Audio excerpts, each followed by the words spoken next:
열왕기하 3장 1절에서 12절입니다. 키워드는 여호람과 여호사밧 동맹, 미적지근한 신앙, 질문입니다. 유다의 여호사밧 왕 18째 해에 아합의 아들 여호람이 사마리아에서 이스라엘을 12해 동안 다스리니라. 그가 여호와 보시기에 악을 행하였으나 그의 부모와 같이 하지는 아니하였으니 이는 그가 그의 아버지가 만든 바알의 주상을 없이 하였음이라. 그러나 그가 느밧의 아들 여로보암이 이스라엘에게 범하게 한 그 죄를 따라 행하고 떠나지 아니하였더라. 모압 왕 메사는 양을 치는 자라. 새끼 양 10만 마리의 털과 수장 10만 마리의 털을 이스라엘 왕에게 바치더니 아합이 죽은 후에 모압 왕이 이스라엘을 배반한지라.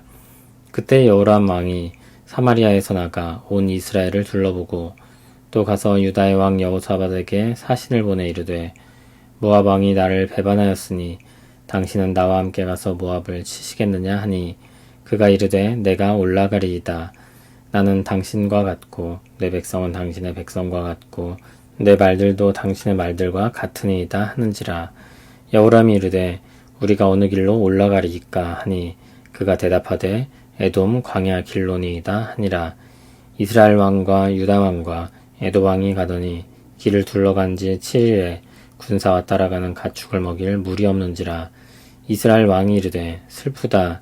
여호와께서 이 세 왕을 불러 모아 모압의 손에 넘기려 하시는도다 하니 여호사밧이 이르되 우리가 여호와께 물을 만한 여호와의 선지자가 여기 없느냐 하는지라. 이스라엘 왕의 신하들 중에 한 사람이 대답하여 이르되 전에 엘리야의 손에 물을 붓던 사밧의 아들 엘리사가 여기 있나이다 하니 여호사밧이 이르되 여호와의 말씀이 그에게 있도다 하는지라. 이에 이스라엘 왕과 여호사밧과 에돔 왕이 그에게로 내려가니라. 아멘. 엘리사의 사역은 왕들의 역사 가운데 펼쳐집니다. 유다의 여호사밧 왕 18째 해 아합의 아들 여호람이 북이스라엘을 12해 동안 다스렸습니다. 참고로 여호람은 요람이라고도 불립니다. 그는 악한 왕으로 평가를 받는데 그의 부모만큼은 아니라고 했습니다. 그렇게 평가를 받는 근거는 그의 아버지가 만든 바알의 주상을 없앴기 때문입니다. 그러나 느밧의 아들 여로보암, 즉 북이스라엘 초대 왕의 그늘에선 벗어나지 못했습니다. 그 역시 북이스라엘의 한 사람이었던 것입니다. 북이스라엘 왕 여호람에 대한 역사를 보겠습니다. 그는 주변 나라들과 힘을 합해서 모압을 치려고 했습니다.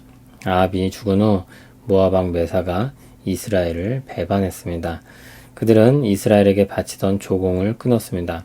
상당히 많은 양의 조공을 바치고 있었는데 양을 치는 자라고 불리는 모압 왕 메사는 새끼 양 10만 마리의 털, 수장 10만 마리의 털을 바쳤었습니다.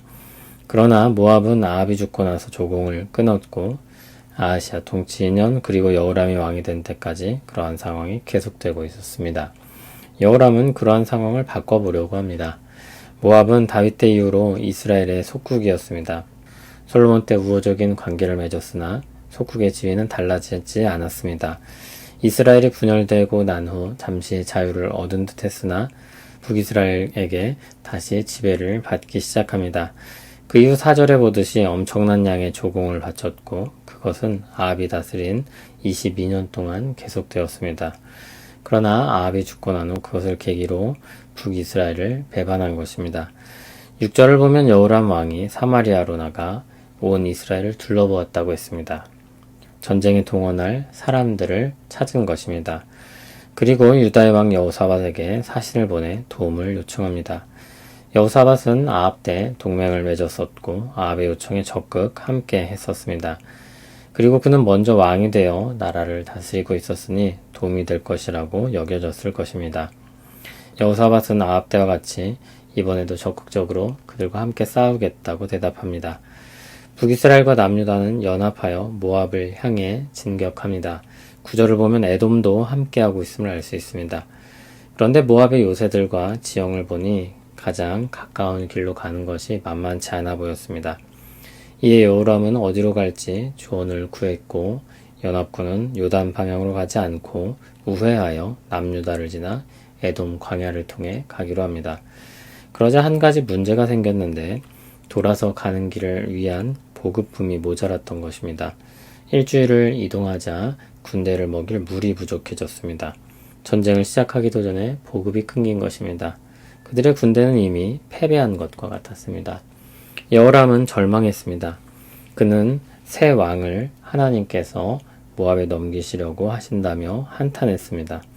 그러나 여호사밧은 이때 여호와께 물을 만한 선지자를 찾았고 엘리야의 시중 들던 엘리사가 거기 있다는 소식을 들었습니다.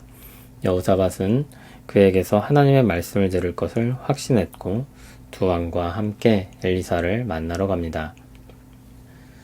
여호람은 그래도 악한 길에서 벗어나 보려고 한 왕이었나 싶습니다. 그러나 이후 그가 했던 것들을 보면 그가 행한 약간의 개선은 실리적인 목적을 둔 것처럼 보입니다. 그는 아합과 같지 않았고 바알의 주상을 없이 했다고 했습니다. 잠시 어디로 치워둔 것인지 파괴한 것인지 모르지만 그는 여전히 여로보암의 죄를 따라 행했다고 했습니다. 여로보암의 죄는 베델과 단에 금송아지를 세우고 섬겨서 백성들이 하나님을 떠나게 한 죄를 가리킵니다. 그럼 그가 바알의 돌기둥을 제거한 것은 아마 여호사밧과의 동맹을 위해서 호의를 얻고자 한 것일 것입니다. 그 외 다른 종교적인 개혁의 움직임은 전혀 나타나지 않습니다. 전형적인 보여주기식 행정인 것입니다. 그의 신앙은 어려움이 닥쳤을 때 나타나는데 그는 어려움이 닥치자 금방 하나님께 화살을 돌려 불평과 불만을 늘어놓았습니다. 이제 곧 선지자 엘리사를 통해 그가 전혀 하나님을 향한 신앙이 없음이 드러나게 될 것입니다. 이전에 심각하게 악을 행했던 왕들에 비하면 좀 나은 사람처럼 보일 수 있습니다. 그러나 차지도 뜨겁지도 않은 미적지근한 신앙과 외교와 정치를 위한 행동은 하나님 앞에서 아무런 호의를 입을 수 없습니다. 차지도 뜨겁지도 않다는 것은 일면 신앙을 가진 사람처럼 보이고 어떤 때는 꽤나 괜찮아 보이기까지 하지만 실상을 들여다보면 전혀 그렇지 않다는 것입니다. 여호와의 신앙은 사회생활을 위해 인맥 관리를 하는 정도, 그 이상도 그 이하도 아닙니다.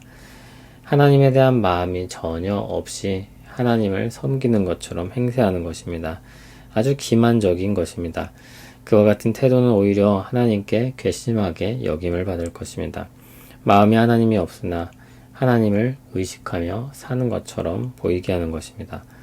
하나님은 아합 가문에 내려질 최후에 대해 변함없는 뜻을 가지고 계셨고 오히려 여호람 때 그 재앙이 닥치게 됩니다. 하나님은 차지도 뜨겁지도 않은 신앙에 대해 경고하십니다. 왜 그렇습니까? 그것은 전혀 신앙이 아니기 때문입니다. 하나님은 종종 신앙을 사랑에 빗대어 말씀하십니다.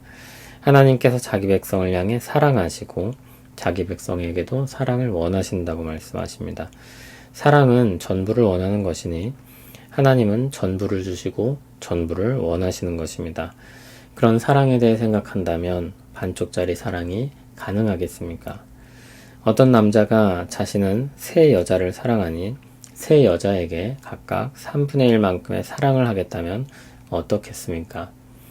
지금 시대상에서는 그럼 그렇게 하면 어떠냐고 할까봐 좀 무서운데 전부를 주는 사랑이라는 관점에서는 받아들일 수 없는 이야기입니다. 한 사람이 두 주인을 섬기지 못하는 것입니다. 둘 중 하나는 중히 여기고 둘 중 하나는 경히 여길 수밖에 없을 것입니다. 하나님이 경히 여김을 받으실 수는 없는 것입니다. 격에 맞는 옷을 입고 상황에 맞는 말을 하듯 하나님께 합당한 영광을 돌릴 수 있기를 바랍니다. 하나님을 사랑하는가? 성경을 읽을 때 우리가 계속해서 받는 질문입니다. 물론 그 질문에 앞서 우리를 향하신 하나님의 사랑이 펼쳐집니다.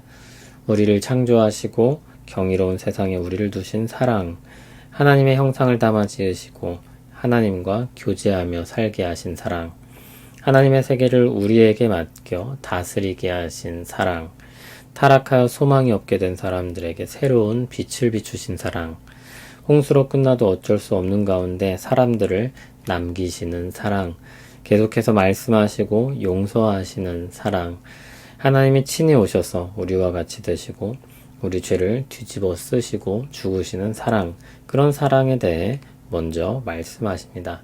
그리고 우리의 대답을 원하십니다. 내가 나를 사랑하느냐? 그것은 베드로에게만 던지신 질문이 아닐 것입니다. 우리는 오늘도 말씀 가운데 그 질문을 받고 있는 것입니다. 우리를 사랑하시는 주님께서 자신을 사랑하느냐는 질문을 던지십니다. 우리를 사랑하신 하나님께서 사랑으로 나아갈 수 있도록 은혜를 베풀어 주시니 감사합니다. 우리는 다 양 같아서 각기 제 길로 갔으나 주님의 은혜로 다시 돌아오게 되었습니다. 주님의 사랑을 믿고 의지하며 왔습니다. 오늘도 우리를 받아주시옵고 우리 마음을 정결하고 굳건하게 하옵소서. 우리 마음의 중심이 더욱 주님께 가까이 가게 하옵소서. 예수님 이름으로 기도합니다. 아멘.